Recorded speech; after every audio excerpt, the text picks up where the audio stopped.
Welcome, everybody. It is Peter Carroll. I did not get swept away by a tidal wave. I have not got lost chasing an ice cream truck. I have not fell into a great pothole. But I am very thankful for Ben Folks and Chuck Mindenhall for covering my behind last week. I had some things to get done, and the boys were there as always. Legendary show from the lads. I appreciated those in the comments that were like, we miss Petesy. We made that agreement a week before, and you just followed through. I really appreciate it. Well, we're still in the throes of reacting to UFC 314. Obviously, Paddy Pimblett got the biggest result of his career and a fantastic performance to back it against Michael Chandler. And the talk around the European scene is what's next for Paddy Pimblett. As well as that, it seems as though the lightweight title picture has become more of a conundrum, as Khabib Nurgmagomedov has said that Arman Tsarukyan is the most challenging matchup for Islam Makhachev, as we all wait with bated breath for that Ilia Topuria v Islam Makhachev fight to be made. Ilya has reacted. Ilya's actually gone on the Joe Rogan show, which, as far as I know, hasn't been released yet. We were going to try and cram it in had it been released today, but as far as I know, not out yet. Looking forward to what he has to say there. It might develop his side of the story a bit more. But as I said, we have a lot to talk to. Still in the reaction phase after 314. And we have the great Chisanga Malata, who, of course, all of you know and love, and the wonderful Chuck Mindenhall here. Chisanga's only going to come in for the first few, you know what I mean? He's got very casual. He's just like, oh, you know what? Staying around for the whole show, I don't want to do it, Petesy, but I will pop in for a few minutes. I will bless you with my presence for about 25 minutes exactly, and then I'll check out. So we're going to be hearing from the lads. Maybe we go welcome them in there. And we have the great New York Rick producing the show today. On air, Jordan, would you believe? In the air once again, on vacation. Who's shocked? Not this guy. I'll tell you that much. But yes, I believe we can bring in Chisanga and Chuck. If they're there, that would be... look at these beautiful men. Yeah, we are here. One of these times we're gonna have to open up the pocketbook and get Chisanga here for a full episode, man. This is we can only afford half an episode right now, but soon. What's going on, Chisanga? What do we have to do for you to grace us with the full hour once again? That's what we want to know. Oh, I mean, it's been a while. I mean, I think I haven't done the full hour since the move to Yahoo. So yeah, I know you guys at Yahoo have got a bit of money, so send it my way, and you'll have the full Chisanga Malaya experience. Which weird. That sounded weird just saying that, but yeah. Pay up. The good news is after today, you will have been here for one full episode. I think if you patch it all together, so that's good. That's fantastic. Well, Chisanga, I gotta ask, man. Big win for Paddy Pimblett, a man we've both been covering for a very long time. But you have the unique location there in the UK, and you'll be feeling the after tremors of 314 maybe a lot more significantly than me and Chuck. So tell me, like, how big of a deal is this in terms of the Paddy Pimblett brand? We saw that big win at 304 in Manchester. He set the place on fire in the middle of the night. I think that was a real star-making performance. But what has this done in terms of his stock in the aftermath? I think this has taken him to the next level, especially with the casual mixed martial arts audience. Like all I saw on my Twitter, the people who don't really talk about mixed martial arts and only chime in when Conor McGregor's invariably done something wrong is this Paddy the Baddy is the next face of the UK, even though we have Tom Aspinall potentially fighting John Jones in however many months. But I think it skyrocketed him, to new heights. And the heights, I think, will only get higher if he gets matched up very well in the next, few months. Chisanga, has it been one of those situations where you're noticing people being like, yeah, I knew it all along, like Paddy was going to do this? Or is it more like the reality, I think, in the States, at least the people I've talked to, where it's like, I didn't think he was that good, man. I'm a little surprised that he got here. Yeah, I think it's more of the latter because, and I don't want to make the comparisons between Conor, but obviously they're extreme parallels. Mm-hmm. There's always been that doubt from the very first fight. I believe Paddy's first fight was Luigi Vendramini. I think it was. Yeah, I think it was. And I like everybody who brings up that guy's name has to think about it. Like, wait, who was that guy? I was just doing it last. I was doing it last time. Yeah. And from the jump, everybody said as soon as he gets matched up with an elite fighter, he's going to crumble. His flaws will be exposed. He'll lose. But incrementally, the challenges have been getting harder and harder, and he's been passing them with flying colors. And what's more impressive for me is that he's seemingly been fixing the holes in the game that he had when he came into the UFC.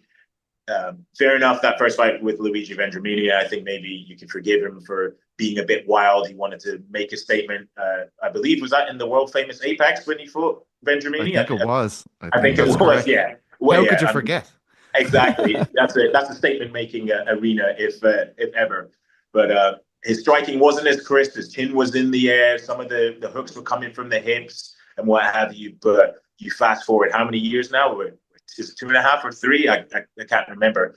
And his striking looks a lot better. His judgment distance is a lot better, and he's a lot more methodical. So I think UFC saw the star talent years ago. They tried to get him several times. So obviously he declined and decided to keep honing his craft in Cage Warriors. But the strategic matching up has allowed him to tighten up some of those flaws. And you saw the result against Michael Chandler. It was like a truly masterful performance, striking wise, and especially considering we all know that grappling is his bread and butter.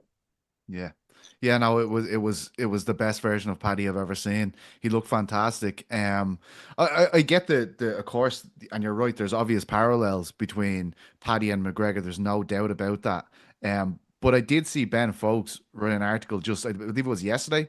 It was published yesterday anyway, and he likened it to Bisping, and just in the way in terms of, a lot of guys thought he was done, right? Like there was various points in Bisping's career when people were like, oh, well, he's never going to be elite. You know what I mean? Like this guy, he's going to get to a certain point, and at that point he'll fall off. And then of course he goes on to be middleweight champion. Do you see that as a kind of a good comparison, Chuck, in terms of, like, you were on the ground covering Bisping when he was making noise here, and I think when he beat Luke Rockhold at 199, it was a massive moment. A lot of people were doing the "I told you so" thing, but can you see that comparison? I could see it to an extent. Yeah, I was just going to say I could see that to an extent. The only thing I would say is, Michael Bisping, when he did it, it was because we'd seen a huge sample size of his career, and I mean to the point where you thought that he was leaving at the altar. He was never going to get that shot. He would never get over that hump. So it was like there was an astonishment that he could persevere to that extent and actually win in the twilight of his career like that. The Conor thing is actually probably the closest, only in the sense that it felt like a trial run each time, right? Like, okay, Dennis Seaver, let's see if we drop the lights on him. Let's see how he handles the next guy. Chad Mendez, this seemed like a certain doom for him. He gets by that. You know what I mean? It felt like this escalation. In that sense, I feel like that it's that kind of pins and needles with just a healthy amount of doubt, where you think that he's being overhyped to that extent, right? When he comes through with flying colors, that's kind of what feeds into that weird it factor. It's like, okay, wait a minute, he's better than we thought, and then it becomes like he meets the spotlight bigger than we thought. And honestly, his poise is what strikes me, man. Like you mentioned that Luigi Vendramini fight originally, he just seemed like he had a lot of jitters, you know what I mean? Like, and he didn't know how to kind of contain himself. And you get into what he just did in this one, the biggest fight of his career, was supposed to be like the litmus test to see where he's at, and he passes it with flying colors. So I think it's that weird thing where you see him, it's like a video game. You get through one level, very difficult. Okay, now what can he do at this level? And it's just, that's when it becomes fun, when they get to this point in their career. I'm in complete agreement. No, ask your next question. Sorry, I was just going to ask, you mentioned Aspinall at the top there, and we know he's a massive name, a huge draw. Like, we've seen what he done in London. Leon, as we know, has lost the title. He's had another loss after that. Where would you put Paddy? Like in terms of the traction he's getting now, has he surpassed Aspinall in terms of a clicky guy for, like, from a media perspective? Like, is he now like the flavor of the month with the younger crowd? Like, he is now the guy that they're latching their hopes and their dreams to because he's so outlandish, maybe in comparison to Aspinall? I think so. 100%. Look, he's got the look, he's got the brashness, and this has been him throughout his career since day one, since back in the day when he became Cage Warriors featherweight champion. And I actually, it came up on my feed the other day. Do you remember when he threw up in the cage after what did he drink? I think he downed chocolate milk a few hours. It was beforehand. Julian Rosa, wasn't it? It was Julian Yeah, Rosa's fight. I believe so. I believe so. And even that clip has endeared himself to the younger generation. As you say, for example, I'll give you the insight into my own personal YouTube metrics. I put up a YouTube short of Paddy Pimblett just from the post-fight press conference, and it's my best performing short that I've ever put out there. So that just goes to show you how many people, I'd say particularly casual fans, are intrigued by Paddy the Baddy. And in terms of numbers from our website, like the story, the Chandler Fight Report did what was one of our, I think it was our second best story of over the weekend. So that tells you everything you need to know. That's wild, man. Yeah, it's huge weekend of sport too, with like McElroy and all that stuff. That's crazy. Exactly. The UK tabloid, man, crazy. You fellas think that, like, you know, when you look at him, so much of his backstory, obviously, like the Soren Bach thing, where he loses and he was very depressed, and I think it's crazy because that could be defining, right? That could be a defining characteristic for just a normal fighter's career, where they would talk about something like that throughout. It just starts to fit into, you know, layers and chapters of this guy's career. Like he's still kind of bringing, you know, new storylines, new narratives in with him, but you know, becoming a father and just kind of like all of the stuff, he's handling himself a little differently. Do you think this all plays into it? Because I almost feel like he sees the game from a little more elevation than he did maybe a few years ago. Yeah. It's interesting you mentioned that back fight. There's a whole story to be told, and I'm sure Chisanga knows this. In the aftermath of that fight, Paddy didn't know if he'd ever fight again. His hand was in such a bad way. He fought that fight with a broken hand, and he came so close to finishing back in the first round when he kind of had him in this arm entanglement. And after that, it was like Paddy was like, I'm selling out on this armbar. And if I don't get this armbar, I'm just going to have to be in here. And he just basically for 20 minutes was just in there, just taking it off back. And afterwards, everybody was kind of like, well, the bubbles burst with Paddy. This is over. But what was happening for so many years was he was in such a rush to get to the UFC. He was putting himself into fights damaged a lot. But it was only at this point that it was like, man, you've done some serious, significant damage to your body. You also have to remember, at this point, he's a very young man. I'd say the back fight, he's 23, but years before that, he'd already been famous. So he's walking around Liverpool at 20 years of age with everybody trying to drag him into a bar. Oh, Paddy the Baddy's here. He's going to every Liverpool home game. So he's become like this iconic Liverpool character at this stage already. And then at 20, I think he was like 22, 23, it's like, oh, mate, your career might be over. And there was these series of restarts he kept on trying to do. Like he went and he fought Stephen Ray. He was a great fighter in his own right, but went and fought him in some grappling competition, and he got subbed by Ray, and everybody was suddenly like, oh wow, like completely disrespecting Ray's own stellar ground game, right? But they were like, this is a huge sign that it's all off for Paddy. And just somewhere along there, he just relit that fire. He got his body back together, and he went on this run that inevitably ended up in the UFC. Like, I don't know, like I talked to Paddy a lot at that time, and it was dark, you know. He'd be like, I don't know if I'm coming back. This thing that was his whole identity from a young teenage years that made him an icon in his hometown. Suddenly it's just been taken away from him before he even got to the end goal that he wanted, which was getting to the UFC. So the reason why I'd say this is unfathomable, it's not even about ability. It's just about how can you overcome these series of events where you're nearly like, so it's kind of like Paul Hughes and that, like, doctors are probably telling you, like, you're probably never going to fight again, mate. Then you add that to the celebrity element of it, where you're doing whatever you want. You are like, every eyeball is on you in every room you walk into since you're 20 years of age. But then 10 years later, you end up here on the verge of a title fight, like that, like on the verge of a title conversation at the very least. I think that's why, Chiz, what do you think? I think that's why it's so unfathomable that he's here at this age. Yeah, and can you imagine being that age? Being essentially the man around town, right? On cloud nine, literally the world is at your feet, and then you almost have you essentially have the rug pulled out from underneath you, and then you're in the depths of depression. I mean, we've talked about the advancement in his physical abilities, but the mental fortitude that he's shown over the years, not only to get to the point where he is now, but just to get back fighting is something that many people, the type of fortitude that many people can't exude, and they can't do it. So, I mean, I'd probably say that's his best asset, his mind, his ability to overcome, and his ability, his mental fortitude will probably lead him to success later on down the career, which I'm sure we're going to talk about probably next. Yeah. Not to mention, man, like you go through like understanding almost existentially your rise to celebrity and stuff like that earlier in life. Then you go through depression. Imagine those depths that you're already kind of packing in by the time you get to 30 years old into your prime. And I think his handling of so you remember like even Barstool Sports, so many people are latching on, and I know they were even still there, but it's like his handling of the spotlight at this point is becoming more and more masterful because come on, fellas, like leaving out Ilya's name when you're in the, I mean, come on, that's other level. I forgot about him. I know. Dude, I was like, that is other level stuff right there. I thought that was brilliant. Yeah. Well, look, you're bringing up the subject of our thumbnail, which we know is incredibly important in this land of YouTube.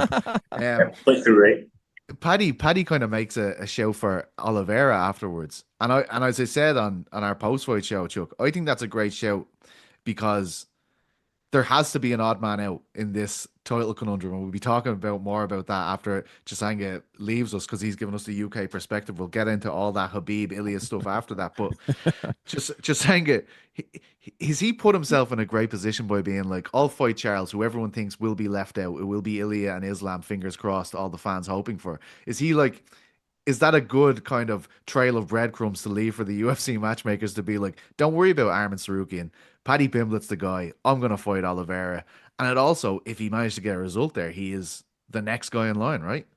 Yeah, picking a universally loved fighter in Charles is brilliant from Paddy. And I think the UFC will be inclined to make that matchup because it seems, by all accounts, that they promised Charles Oliveira next with Islam Makhachev, but it also seems that they've done the same for Ilia Topuria. I mean, why else would he vacate an undisputed title to jump into a number one contenders fight? It just doesn't make sense. So for the UFC, I think that kills a massive problem for them. But personally, the fight I want to see him in, and I think the most winnable fight is the Justin Gaethje fight.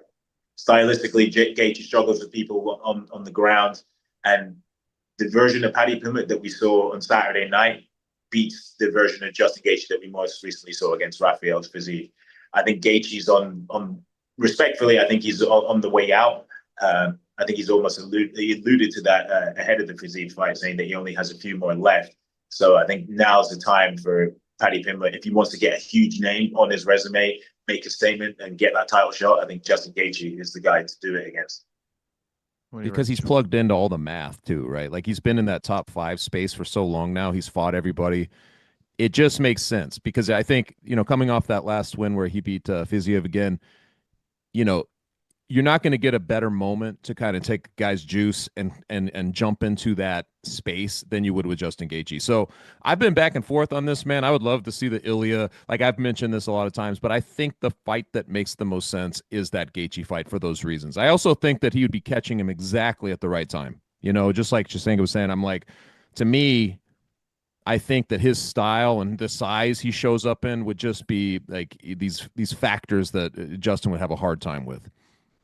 I want to just look. I agree with you. I like the Justin fight. If they go with that, I'd be more than happy to see that. I think it's great. I think whatever happens with him next, I feel like it's going to be a very significant test, and I do believe Gaethje's still a significant test. I was wondering, he made some comments at the post fight presser, and it's interesting because I feel like we're unpacking these comments in a very different way than we would have, say, a month ago. Because I can remember when he first started calling for Ilya. Ilya was on the rampage. Paddy had some performances like the Gooden one and the Gordon one, and people weren't too happy about it, and they were kind of giving out about it. And the idea of him having this beef with Ilya, people were like, "You would get destroyed by Ilya. Ilya's going to destroy you." Paddy says afterwards, "I would use the same game plan I've used against Chandler against Ilya, and it would work against him." And look, I'm not saying that I'm not even, the conversation isn't about is Ilya a better fighter than Michael Chandler, because I think we'd all agree that he is. But I was wondering, Chiz, do you think a similar kind of game plan, being very, very intelligent with what he's putting out there, his leg kicks, etc., using his length, do you think that would work against an Ilya Topuria, or do you think this guy just has too many wrinkles to his game to get away with that against him? I think it would to a certain extent. Ilya Topuria, as he showed in the Max Holloway fight, he's very, very heavy on his front leg. And Paddy absolutely obliterated Chandler's and Bobby Green's lead leg. Right. Let's not forget that. He forced Bobby Green to, so much so that he forced Bobby Green to shoot for a crazy, crazy takedown. Me and you looked at each other like, what? Sorry, his name is King. I'm going to have to, sorry. I'm gonna have to correct sorry. Oh, my God. Yeah, all right. What the fuck, mate? Okay. That is disgraceful. All right. King Green. Yes. You know all about the monarchy, man. Come on, he's king. If I speak my opinion of the royals, I'll be deported. But anyway, we'll move on. But no, I think the game plan to a certain extent would work against Ilya Topuria. And what Paddy did very, very well against Chandler was he timed Chandler's dipping, level changing when he comes into entries. Like when he shifts his weight, he always comes down like that. And Ilya Topuria, as you see, he likes to feint. He likes to move a lot before he sets up his strikes. Granted, he's not as reckless, and I say that in the most respectful way, as Chandler when he comes in terms of his entries. But I think he's somewhat right when he says that that's potentially a blueprint to beat Ilya. But also you then have to watch out for Ilya's slick boxing and like devastating power punches. So, yeah, I think... Yes and no to answer your question. It's still a very, very sizable task to overcome because, as I just mentioned there, Topuria's boxing, like most of Chandler's shots, you can see coming a mile away, and Topuria, those hands are together. There's no extra fat on them. There's no telegraphing the shots. So I think that would be a difficult thing for Paddy to negotiate. We saw the great Colby Covington, and we know it's a nod to popularity, right? When Colby starts giving exactly what he wants is us talking about. Yeah. Well, I just, because we're so full of praise for Paddy today, I felt like we should bring in a counterbalance, and Colby offered one. I believe Rick has the comments here. Yeah, you're fighting scrubs, guys who are 2-6. You're a bum. You beat guys who are 2-6. Remember that. You're a scrub. You're a fraud. Is there anything to be said? Why does he have to exaggerate? He's 2-5 after in the UFC, right? Like they just add that extra loss. He's obviously taken some issue with young Pimblett, and he's kind of highlighting like all these guys are facing. We're on the downside. Is there anything to that, Chuck? Is there anything we can take from that and say? I'll say one thing, you guys.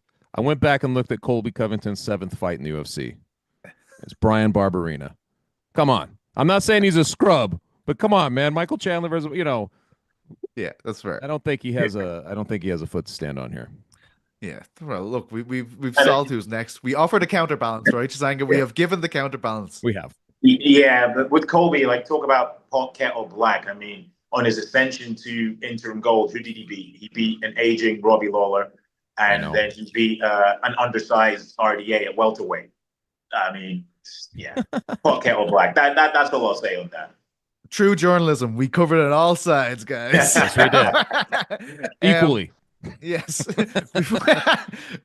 Just 2 more quick ones. I know we're eating into our Malata time here. Something serious. Do you believe he can be a face of the UFC, like one of the big superstars of the sport now? Is he already? I think he is over here, but globally, I think he can become the face of the UFC. I really do. He's got the bravado, he's got the personality, and so far, he's most importantly, he's backing it up. Like I didn't think he beat Chandler so easily. I thought it would be a tougher litmus test than it ultimately was, but with each fight, he's showcasing such improvements. He's improving in such a short space of time that, I mean, I'm not saying that he wiped the floor with Gaethje or he wiped the floor with Oliveira, but if he was to finish either of them, at this stage, I wouldn't be shocked. I think the UFC have a real star in their hands, and like this matchmaking Tuesday, I don't know if they're going to be doing it right now, or what they probably will be doing it right now because the 8-hour time difference in Vegas. Yeah, I think they've got to be very strategic with who they put Paddy against. They have to put him against a name now, because you can't beat a Michael Chandler and then go and respectfully fight even an Armin Tsarukyan, who, I mean, meritocratically it's a step up, but in terms of name value, it's not. Paddy has to fight the big guns in the division now, but he's on the path to stardom, well and truly. Do you think he's there yet, Chuck? I think he is. I was in Miami early fight week. I went to a Heat game out there, and they had Paddy was just kind of their special guest. They had a kid doing some trivia who is supposedly like a UFC fan in there. So it's kind of mixing up basketball and fighting, and they're asking him the questions. He missed the first UFC when he got the basketball one. The third one was like his nickname or something was the baddie or something. And the kid's like, Paddy Pimblett, immediately in the crowd. Wow. And then they bring out Paddy, crowd goes crazy. And I was like, that's when you kind of see it, right? Like you see it in weird moments where it's kind of non sequitur, but just the very mention of the name and like, him showing up becomes almost like a little bit of a magic to the environment. I could see it. I think he's there already. Well, before you go, Chiz, big UK presence on this PFL card this weekend. We're going to take a quick look towards the back of the show. Fabian Edwards is there. Mark Casey's there. Mike Shipman's there. Is it Fabian's time to step out of the shadow of Big Brother Leon here? Do you think he can get it done against Impa Kasanganay and go on and take that tournament gold? Ooh, I mean, it's always going to be difficult to step out of the shadow of a UFC champion, but I mean, I think it's just very difficult for Fabian, because the memory of the back-to-back losses to Johnny Evelyn are there. Do you know what I mean? And he didn't get finished, but he got dominated twice in both fights. But if he can keep the fight with Impa Kasanganay standing, I think technically he's the better striker, but Impa's also such a big guy. I wouldn't be surprised if he just closed the distance, kept him against the cage, and frustrated him. But I'm going to go with my boy Fabian Edwards to get a spectacular victory and reignite his own title hopes. I'm adamant that's going to happen. Appreciate you holding back that bias there. Which is, you better get back to work. Occasionally I'm allowed to have it. Of course, man. We all do. Yeah, exactly. Yeah. Well, man, it's been a pleasure as always. Thank you for gracing with your beautiful presence as always. And look, we're gonna shoot for that full episode one of these days. Gentlemen, it's a pleasure as always. I will be billing you for these extra 3 minutes. Those are 3 minutes I could have been making money. But in all seriousness, gents, it's a pleasure to speak to you as always, and hopefully get to speak to you again soon. All right. You're the man. Cheers. Thank you so much, dude. Have a great day. Take care, lad. See you, man. Well, just myself and yourself now again, huh? It's just the two of us. It's beautiful. Yeah, you like that. Okay, right. New York Rick has given us some information here. Okay.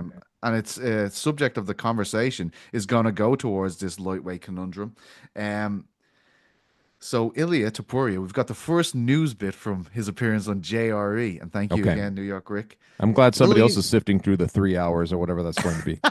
Thanks, Rick. Yeah, we need it all in the next 30 minutes. This is from Championship Rounds on Twitter. Ilia Topuria reveals his walk-around weight while fighting at featherweight was around 180 pounds. Holy shit. That's a lot. That's a lot. And I mean, this is why I was always a little bit like, okay, yes, he should get a title shot if he goes up to 155. But if he simply says, I just can't make 145 anymore, it's not the same, right? It's just saying like, I can command what I'm going to get at 155. It's more like, I have to move there. I would love a title shot. It takes a little bit of the leverage out of it. I know who he's like, how big he is and all of that stuff, but that was something to consider. I just don't think that 145, I just don't think he wanted to or could possibly make that anymore. That's a big boy, man, because he's 5'7". I know he's obviously in ridiculous shape, but 180, walking around like, 35 pounds over the course of 6 weeks. Yeah. Jesus Christ. And he's shredded, man. Yeah, that's really, really interesting. We're hoping, as we've said at the top, we're really hoping that this JRE appearance gives us his side of this situation because we've been hearing so much. We've been hearing that Islam Makhachev is going to wait for UFC 315, wait to see what happens with Bilal and Jack Della Maddalena. As Chisanga, he referenced earlier, it seems as though both Charles and Ilya believe that they're next in line. And meanwhile, the champion is looking at 170, which is very, very interesting. We added another little bit to this yesterday. I saw it online. I believe Rick has it there for us, a quote from Khabib Nurmagomedov in terms of yeah, well, he doesn't think it's either of those. As far as he's concerned, I think Arman is more serious fighter than Topuria. Topuria is a good fighter at 145, good, but we haven't seen him at 155. I believe Arman is more competitive for Islam than Topuria. Um, we will react to that first before we get Topuria's side of this. But is this causing more obstruction to the fight that we want so much, Chuck? By his own is it by his own logic? Okay, then I'm assuming that Islam can be echoed through Khabib here, and this is kind of the camp's idea or what they're presenting. But by that own logic, this is he basically saying that he doesn't deserve a shot at Jack? If Jack Della Maddalena wins the fight, he's never fought at 170. It's not like he's if you're saying that the guy doesn't, he has no proof that he's any good at, 155, you're basically defeating your own point of what you're waiting to see play out if you're going to make the leap. This is hypocrisy, baby. Can someone ring the hypocrisy bell for Christ's sake? I can't believe we're here again in the fight sport. But it is funny though because we're holding up two divisions basically as Islam peaks over whatever's going to happen in Montreal. But at the same time, there's now presenting arguments that would be counter to what they're pursuing. That doesn't make much sense to me. No, you're right. And I didn't even think of that, to be honest, when he said it. I was just like, oh no, here it's happening again. The fights that we want. People are throwing shit all over my dreams. We had I think we have a tweet from Ilya, right? His reaction to this. Khabib knows I'm the one to take the belt from Islam. Only reason he doesn't want Islam to fight me. Damn. I mean, I love this guy. He doesn't fuck around at all. I mean, that's elementary, kind of comeback, isn't it? It's like, that's like what you might say in sixth grade, Yeah. But I love it. It's very direct. I love it. Yeah, it's such a weird situation, dude. Like that we're here and we kind of saw it coming with Tom and John, and it seems like things are more positive than they were there, and I have my doubts have been cast aside for a while. I think they're going to make that happen, but now we were kind of saying we hope we get one of these, and now suddenly this one is all over the gaff, right? Like I don't know.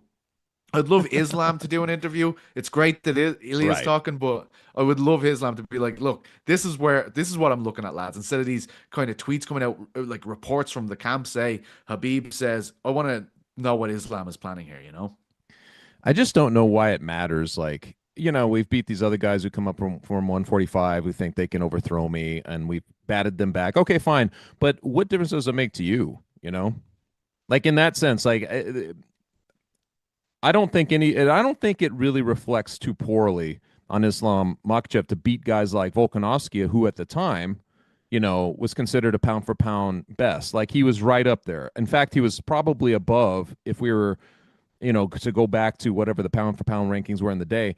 Like he was probably above where Islam was at that moment. So it's like to have these guys with this momentum and everything that they're bringing up to you, especially in a permanent move. This isn't like he's going on a lark to 155 holding the belt. He vacated the belt. He's coming up. He clearly wants to be in that division. So I don't know what it matters to Islam in his camp. If there's a guy who legit is coming for you and that's what the UFC thinks should be the guy, and if that's a big fight, unless he's playing like some kind of hard to get through the press, I mean, I think that he should welcome this fight, Yeah, absolutely. You mentioned the pound for pound rankings when Islam did fight Volk. It was 1 and 2, right? Like that was the whole thing. It was Volk 1, Islam 2, wasn't it? Or was it the other way around? Yes, back in the day, yeah. Yeah, so that's the way it was going into that fight. Yeah. We should look at our own pound for pound rankings here from the Uncrowned staff, the only rankings that matter. The Well, hell of there a it is, segue. buddy. Yeah. There it is. Look at that. I mean, what else do you want? You've literally got the best two pound for pound fighters in the world This, sitting right there. you know what I know exactly. Look at that. Like it's you rarely can get a situation where all logic, all matchmaking, all people aboard, everybody wants to see this fight. Um, you're not going to get a better opportunity. And both guys still have that sheen right now of just invincibility when you spread it out to a casual audience, especially, right? Like they just seem like bulldozers. You got to do it, right? I mean, you risk it if you don't do it. I'm kind of like I was obviously I wrote an article I think in February saying like, all right, it's time to start worrying about Aspinall and Jones. I know we haven't got it yet, but I don't know. I don't know why I'm optimistic all of a sudden, but I suddenly think like this is all bullshit. We're getting both of them. Like it's all just Yeah. tickling our balls for the moment, saying this guy's going this way. And I don't really know what has me feeling this way because, as I said, Habib's thing kind of cast more doubt in the situation, but. I don't know. It just feels too much of an open goal. I wonder, we kind of talked about this with the Tom and John thing as well. Obviously on Tuesday, I believe that was the negotiation period the UFC had with ESPN. But as we know, they're going to have a new broadcast deal by the end of this year. I wonder if that's factoring into any of this, like Topuria, Islam. You know what I mean? Like it's just that big of a fight that would be the right way. They are strategic. I mean, you go back to when they're going to sell the company, some of the movements back in 2016, like some of the things were very strategic they were doing to boost value. I could see that being a case, like maybe they want to make it as big as possible when they get to this moment. So we'll find out. But I'm with you. I'm with you 100%. I think we get both those fights. It would be a poor reflection on the kind of like motto of the UFC that we put on the fights people want to see if you can't put these fights together. I mean, look at us. Like, what are you talking about? Like, we are two upbeat, optimistic guys. I don't care what anyone says, Yeah. Chuck. People are always like, you guys are dragging it's- them, blah, blah, blah. Here we are. I don't know what it's like out in Ireland, but it's spring out here, man. Everything's reborn, optimism renewed. we were in the dregs until Tucker Carlson came over, and now, he has redeemed our spirits, thank God. He was down the Black Forge. You just Fantastic nosedive time us ahead. right back into pessimism, man. Ouch. Interestingly, on those rankings, right? And Yeah. we've talked about like an all-time fighter. Volk is the greatest featherweight of all time by some people's estimation. Not featured in the top Yeah. 10, Chuck. I'm And surprised by this. yeah, I mean, you're the guy who goes through these, and Yeah. our brains, I are wrangle, strange, yes. strange brains, how they work. Were you surprised that he didn't get Big- back in there? big with this? time. So I'd already as I wait for everybody to send in their rankings, you kind of work out like your header, like what you're going to call it. I already had put Volkanovski returns to the top 10. You're putting all this, and then I write the intro kind of to that point, like Volkanovski's back, and then you do the and realistically, like I think half of us voted him in, and some of us kind of high. The problem was that he wasn't existent from the other half. Like he's not even voted number 10. So it's a point system, and his points just didn't add. In fact, he was 13th.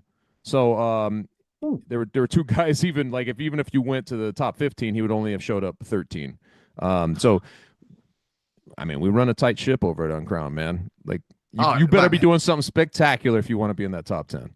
How much of this article did you have written before you got these emails? All of the You're intro. So the intro is like before you get into the blurbage, it's like down at the with each guy, I'd already written the whole intro. It was like it was ready to roll. I was just gonna, it was more of a matter of where is he? 9, 10, like where did he break in? But no, man, we kept him out. Are we fatigued by his dominance? Like I don't think I had him in. Funnily enough, I think every time, right, I'm putting a new guy in. Yeah. I'm trying. I put them against everyone in the top 10, and I look back through their most recent fights. Like, is it just simply a hangover of coming off these two like KO losses and basically saying like, can we realistically put him ahead of these guys? Yeah, I mean, honestly, it's a good situation. It means you've got a lot of guys. I think New York Rick has.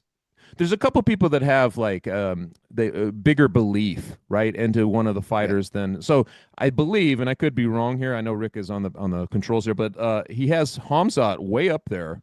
That's right. Which is so even if you don't have Hamzat, like he gets like a lot of points for being like 3 or 4 or wherever Rick has him. It keeps him in that space, you know, like he might sneak in at number 10. So it's really how you value these guys, and it's tough, man. You guys, you know, Pantoja and just Duplessis and these guys that are kind of in that, you know, 6 to 10 range, including Ngannou and guys like that. It gets really tough. Who are you going to move out? You know, who are you moving out to put Volk in there? It becomes like a very difficult thing in that like 8 through 10 spot for me. Yeah, I have it up here. Excuse me. Al Shadi has Volk at 10. Connor Burks, the great GC, has him at number 8. Petesy Carroll. Oh, I missed him there. It doesn't seem to be there. Ben Folks has him at 10. New York Rick has him here. No, Rick is the same as me. Doesn't have him in there. Has Hamzat at number 3, as you referenced Rick needs earlier. to see more. Yeah. I do too, Rick. That this is not a judgment. Chuck Mindenhall has him at 8, same as 8, GC. Yeah. Drake Riggs. He doesn't have him in either. Yeah. The great Drake Riggs, a man who has stolen your crown on top of the picks. We don't have a No, he hasn't stolen. We're tied. We're tied. Oh, you're tied. You're I back. caught him You're again. back. But he has it. You have to take the belt from him. I think Connor's the other guy. All 3 of us are now. Yeah. Yeah, well, he Ben didn't hand. down the bottom. That's what you got to sometimes wait, right? The pressure comes when you're holding, like you're the top guy. That's when you find out what they're made of, and he could not hold that spot for even one extra go round. So here I am back, man.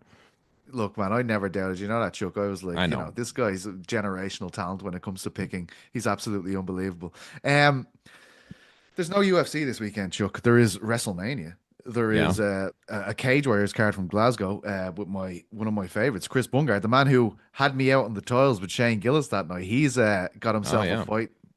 Big stuff going on there, but it's an opportunity for the PFL, and not to get into the card as much, but obviously we know that they're at the Universal Studios, and you know, a lot of people have said like this is not a great environment for these big fights. Like I mean, as we said, Fabian Impa is happening at the weekend, and I think that environment doesn't lend itself to something that feels so big. But could this be an opportunity for the PFL in the absence of UFC this week? Couldn't hurt. I mean, if you're suffering, the bigger problem, honestly, is just that so much is going on. You know, it's spring break out here where we're at, and there's so much going on. Like you got the playoffs in both hockey and basketball revving up, and there's other things that kind of step in. And some people are just fight fans. That's who we're talking about here, and I think this could be a good thing for them. You know, you mentioned kind of being, what is it called that they're at? Let's say they're at Universal Studios or something, like in Orlando. Like they're at it's some like kind a soundstage. A soundstage. The problem with it is, at this point, don't you just? It's unfair to the PFL to make the comparison, but like we're already talking about just how you get like a diminished version of the UFC when it's in the Apex, and we've been talking about this for a while. I know Ariel has been harping like, get out of the Apex, let's get back on the road and put them in live venues. That thing has, you know, way overdue, over at least a year, maybe 2 years, where you're like, why are they still doing this? And there's something about that transfers, and it gives that feel. I don't really love it.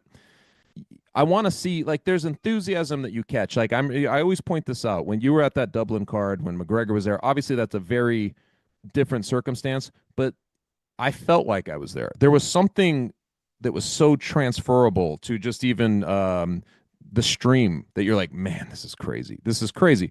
Cleveland was like that at UFC 203. Like, you could just kind of feel the energy coming off the room. I think that these live environments do translate. And I would love to, like, given that where the PFL is, I wish we could see that, to be honest, man. It would be a lot better if they could kind of give you that energy as well. Yeah, like I saw that with when the GFL thing happened, where I wasn't on last week, and I know you, Ben, and talked about it last week. And I kind of just shared Uncrowned's graphic they put out with the cancelled across it. And I had so many fighters, like UFC fighters or PFL fighters, in my comments, like replying to it, going, "Oh, come on, are you surprised?" All this kind of stuff. But I'm like, no, like we kind of need someone to fucking challenge here. Like as the UFC are so out ahead and they're so polished compared to all these guys that you know you just wanted a competitor. You want options there Yeah. for fighters, and it's crazy to me that you mentioned it. The European cards, like Paul Hughes is fighting on May 10th in Belfast. It's gonna be fucking crazy. I know it is. Mhm. I've seen Doumbé, as I've referenced so many times on this show. I've seen him in France. It's absolutely insane.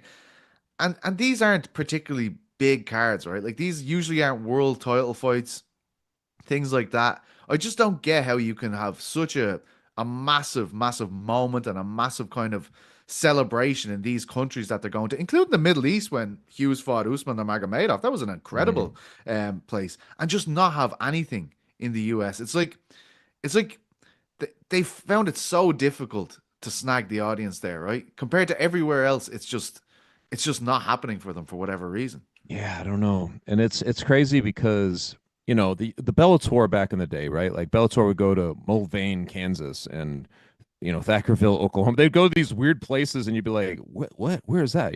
Lake Charles, like where are these places? But there's something to be said about the live venue. It's still like, when they can pan a shot of fans kind of looking in whatever they're doing, just bleed and all this stuff. You're like, well, that just lends something to it. That's all it is. I do think that, like, it's not the end all. I mean, I know that they're going to be going, like, once they get past these quarterfinals, right? They then enter into the thing. I think they just on their last. I pointed this out before. Possibly they needed to make huge shifts. This is probably what they had to do. And you got to take some, if you want to see that, what you're mentioning, kind of the competition, you got to take them at their own merit here, and hope that the fights themselves deliver. And for some reason, we get interested, right? Like that's really the key. It's not going to be exactly about the crowd, but I think that would help. It's really going to be about the fights. Can they give highlight real finishes? I think you got to. This is a good card comparatively. I Mm. think of the three that this is the third one, right? Like of the three, this is the best one in my mind. So I'm actually kind of looking forward to this one.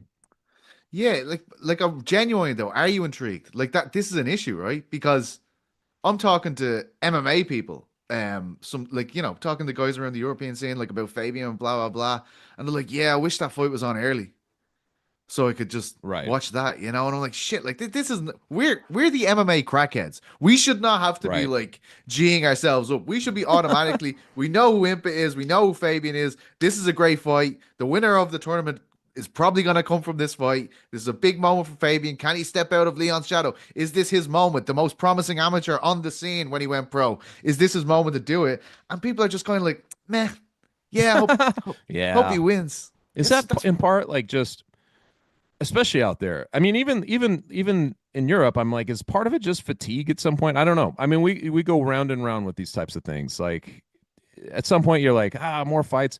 It feels to me a lot of times what fuels fight interest is the emergence of gambling. Like just sports gambling. I feel like a lot of people then suddenly, oh, I can make a bet and know the outcome in 15 minutes. yeah. And I think that it feeds its own libido, right? Like it's like people are like, let me jump in. So a lot of times when people talk to me about fights, it has to do with, and I know fighters complain about this all the time. Like, don't come up to me and say that I busted your parlay. Um, so that's a big part of it, but I think if you're just a diehard fan, it's just so much. Like occasionally we get these weekends off, and you're like, I can exhale. So I never know if it's helpful to fill in that blank with an event or if it's not. To be honest, you don't want to go head to head with the UFC, but like sometimes I'm like, I think people are like kind of looking forward to their breaks when they get them. Yeah. Yeah, no, that's true. And Lord knows, we need some breaks. God damn it. These fights are coming thick and fast. But I don't know, dude. It's just so important for there to be a PFL. Yeah, Do you know what I mean? Like, it's so important that it's there, that there's not just one option, a be all and end all. But just the presentation of these fights in that kind of atmosphere. And look, you're right. They will be going on to a bigger venue. And then yeah. not to bring up one of Ariel's battles, but like, geez, like when Don Davis, before even Ariel got back to him, I saw that. I was like, man, like you're gonna Not get doing bodied himself any here. favors. I know. You're gonna get bodied. Like it's like to come after Ariel and be like, you're not a good journalist or whatever it was. Like you're leading people Like astray. I'm miss. Like he's going to say something to you, dude. Something like that. Yeah. You can't. Okay, listen, man. If you're going to come at somebody, you can't go after their integrity if that's what they're built on. Like you can't. I know that people like this is the whole thing. If you're a fight promoter, you can't publicly attack one of the best journalists the sport. You know, we could go through this many times. What 14 times he's won the award. You can't go at him publicly about his integrity and not expect for, for him to fire back. And I mean, I thought he was well within his rights, but I think that guys like Don Davis, you wonder, like in the Bjorn Rebney sense, and they're very different people, but do they hurt their brand, in some point? And that's kind of what's happening here. There's a defiance building up around their league that you don't want to see. Like you do not want to become, a brand that is either a laughing stock or is considered a clown show or anything like that based on the faces that you're presenting to the public. You just don't want to do that, man. Yeah. Yeah.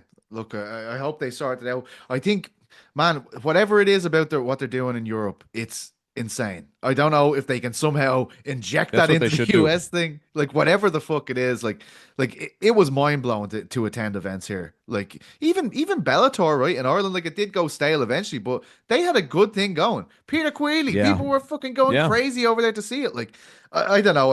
I just really hope they can sort it out. Maybe Ariel's been talking about the tournament situation too. Maybe that needs a rejig. I wish there was clarity. I mean, the biggest thing that keeps happening, I pointed this out in a column I wrote a couple weeks back, but if you get Dakota Dacheva like in this situation where she becomes like, I thought she was easily the breakout fighter of the year. I think we all voted her, right? Like it was kind of one of those, but you can't go dark this long afterwards. You got to keep it rolling. Like one of the brilliant things that we've seen within the UFC is always what's the transfer of the dangling carrot onto the next thing, right? Like it's always onto the next. And that has been a problem. Francis Ngannou, like, what's happening? What are we doing with this guy? Johnny Eblen. I mean, the list is endless. It's one of those things. Like Eblen is like one of those guys who we were talking about Fabian. Obviously, like that's the nightmare matchup. And honestly, man, I didn't get a chance to say this, but Fabian should treat that like you got a bad taco, man. Get that out of your system. You know what I mean? Like don't, because Johnny Eblen is not going to make it pretty for anybody. You know what I mean? But that is a guy that you could get behind, because I think you could make the argument that he could beat most guys on the UFC roster, right? That's what you want. You want to have these guys. Anyway, I wish they could just the movement of just the movement of these of their stars, and I wish they could build it like I know this is their best path, is to get these stars across in a bigger way, and it's just not going fast enough, man. It doesn't keep up. Yeah, it's just with the champions, you're worrying about all of them because it's just been this pattern, right? The Corey Andersons, this and that. Mm-hmm. And as I said, like I'm a fan of what they do here. I watch all these cards. Like I am genuinely in. I'm in already. I want this to succeed. It's just tough sometimes to we in a way we are telling people why they should be excited about these things, and sometimes it's just not it's just tough to do sometimes. Right. Speaking of things. Well, if you say something like, guys, we got to watch PFL tonight, they think you're being paid or something at this point. It's like they think you're, and I'm like, no, like, this card is actually, if you fought, like, let's say you're a UFC centric person, there's plenty of names on this that you would recognize. It's not like this is some anonymous card like last week's a little bit more, where you had to kind of dig to know who everybody was, but like Nick Maximov, isn't he on this card? The old Diaz brother. Yes, he's kind of returning. Right. He's been undefeated since he left the UFC. Guys like that. I'm like, there's weird intrigues in this in these tournaments that I think Mads Burnell, right? Like he's in this thing too. Like guys like that. I'm like, I love that. I love to see these other platforms for these guys to make their names. Like what was his name? Who's the kid? Oh man. Oh, this is a good advertisement. We're already Aubin Mercier, that guy. Like, what I'm talking about? He Mercier, yeah. So that back-to-back champion. Yeah. That's what I'm saying. Like, he would have never, like, if there's not a place for him to go do that, he just kind of fades out. Nobody's even. Instead, he left the game on his terms with a lot of money. I'm like, I think it's cool to watch these guys have another venture that might be their big one. Yeah. Well, look, guys. tune into the PFL this weekend. I Yeah. don't think we could have set the bed better than that. But I will be watching, of course. WrestleMania as well this weekend, Chuck. We've got a special preview with our fantastic wrestling writers on Friday, I believe. It's going out on this very channel. So make sure you tune in. It is the event. You want to dabble, right? Like, so a lot of people don't watch an NFL match and then they watch the Super Bowl. This is the equivalent of that. This is the moment, yes. And this one's held out in Vegas. No, is this Vegas or is it LA? I can't remember. Have a clue. I don't know. Anyway, I think it's somewhere out there, but I always tune in for it. I find that it's kind of fun in the sense like we have a Slack channel, and I feel like most Uncrowned, like the enthusiasm really shows up. It's like big wrestling things. It's like the rest of us are just like, hey, I'm talking to Ilya Taporia, whatever. But it's like these guys are like, who's gonna emerge? Is it gonna be CM Punk? So in that way, like the enthusiasm is infectious. And they hooked me with that fucking John Cena shit. Like, I was all over that. Like that kind of heel turn he did. I watched the whole thing. I think it was somewhere in Europe or Germany or something where he walked out and the crowd were booing him and shit. Like, I was like, I'm in. I want John Cena to win. I mean, I don't know if he will. I don't know how this works. Apparently there's a whole thing about passing the belt to a guy who's retiring. You can't do that. I don't know. I'm just listening to Ariel talking. Who do your Nuggets have in the first round of the playoffs? Oh man, we have the Los Angeles Clippers. And are they good? I mean, they're good. Okay, so traditionally they've never won a title, and they traditionally fizzle out of the playoffs. But it's always scary, and I think they were coming on at the right time toward the end of the season. So, and the Nuggets were like, obviously they're in a state of a little bit of turmoil. We'll see how they, losing the coach and the GM just like a week before the playoffs. So we'll see kind of how all this plays out, man. But I think that first game will tell us quite a bit about our mindset and our ability. It's in Denver. They got the home court, so we'll see how it all plays out. Saturday's when it begins. If you were going to recommend to a guy like me who doesn't watch basketball one series, what is the series I should zoom in for this leg of the playoffs? The Warriors-Rockets is going to be good. Just given that that's a 2 seed, the Rockets, and I think the Warriors, they've got some championship caliber players, right? Like, and is Himmy Butler there? Is Himmy Butler on with the Warriors? Yeah, he just played in the play-in. He had a big ass game. I don't know, like 40 points or something. But that's a good one. I think that the Pistons and Knicks, that's a fun series, man. The Pistons were garbage last year. They've turned it up, and they've got a physical team. I know Ariel was like, we need to get tougher. You're going to find out if you're tough enough right away, because this team will bang down in that paint, man. Well, look, I'm looking forward to it. This is the time of year I get involved with the NBA. Rick, of course, Cleveland Cavaliers. He was shouting his confidence across. Like, before this live show started, you want to hear Rick. He was talking mad shit. The Cavs are going to do it. I will bet my life. I will bet my life on the Cavs. All this kind of stuff. He said 3 times in I think it was 2 sentences. He said lock. He used the word lock. That's a lock. Boys, write it down. That's a lock. He just kept on showing. It was crazy. Anyway, enjoy the PFL this weekend, guys. I hope you enjoyed the show today. The great Chisanga Malata joining us from Sun HQ in London. We have Chuck Mindenhall joining us from Myth HQ in Connecticut. Listen to this. I mean, New York Rick doing a great job. Well, On Air Jordan goes and suns himself on some Portuguese beach. Unbelievable. Oscar Losef here, always helping us with the beautiful audio. We love you guys so much. Have a wonderful weekend. Enjoy WrestleMania. Enjoy the NBA playoffs. But most importantly, enjoy the PFL. We love you. Let's go, Nugs.